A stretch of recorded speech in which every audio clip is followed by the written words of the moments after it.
Thank you, John, and I'm glad we've remained friends since that time. Good morning. This morning is All Saints Sunday in the life of our congregation, and it's also a time during our stewardship emphasis season. I want to talk to you about both of these this morning, saints and stewardship. I've had the great blessing of teaching an adult Sunday school class for over 27 years in our church. Now, I know you're thinking, I can't be that old. But I started young, Reagan. That class is the Heritage class. We formed the Heritage class by merging two classes back in 2016. We merged the then existing Pillars class, which I had taught for a little over 19 years at the time, with the Ben Fathery class, which Jack Woodward had taught. Now, the Ben Fathery class had been in existence longer than anybody could remember at the time. We merged those two classes because the Ben Fathery class needed a new teacher, and the Pillars class needed the real estate. We needed a new location. And so it worked really, really well for us to merge those two classes.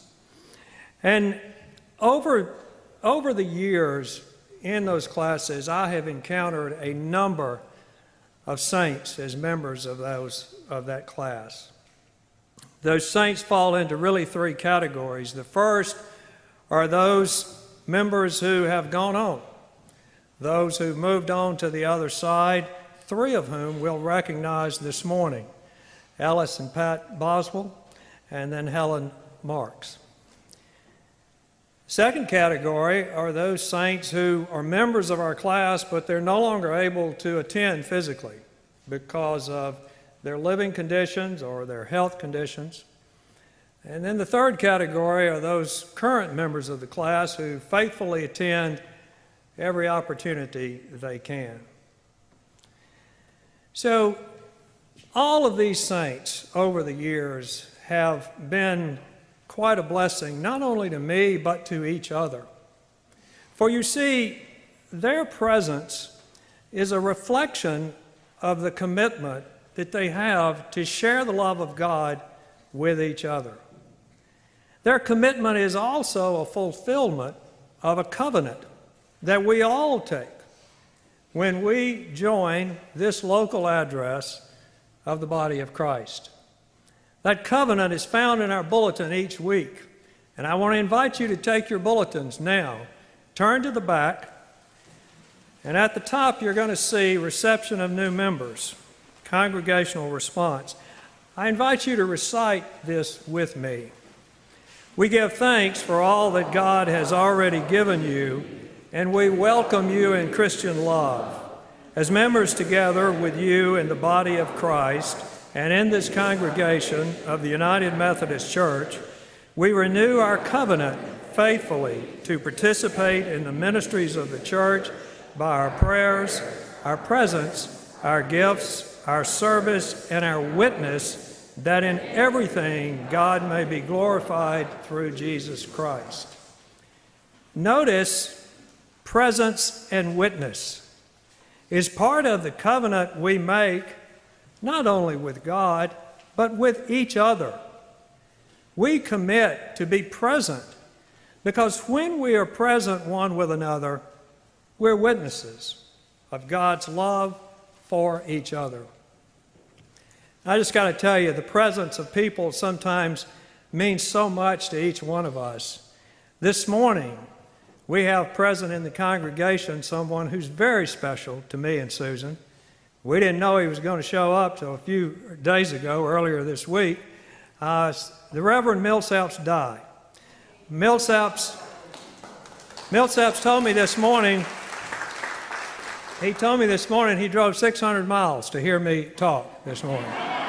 But actually, though, Millsaps' presence is so special to Susan and me in particular because he was one of the ministers who married us in this church over 38 years ago, right here in this pulpit. So God bless you, Millsaps. Thank you for being here. Also, we're blessed this morning by the presence of those family members, of those who've gone on before us, the saints who have gone on to the other side. We're blessed by your presence. Thank you for being here and sharing this time with us. Because you see, when we're present, we're sharing the love of God with one another. I like the way Brian McLaurin, who is on the faculty of the Center for Action and Contemplation in Albuquerque, New Mexico, has put it. In a recent devotional, he wrote the following: God sends messages of love into the world in human envelopes.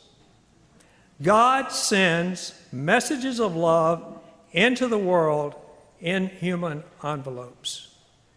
We are those envelopes. We are those carriers of God's message into the world wherever we go. When we go to our Sunday school class, when we go to a small group gathering, when we go to worship service here, when we have the chancel bells, when we have our chancel choir, when we are present, we are those carriers of God's love to one another. What a blessing that always is. Our stewardship pledge matters. Our stewardship pledge makes a difference. Our stewardship pledge should be holistic, not just one-dimensional.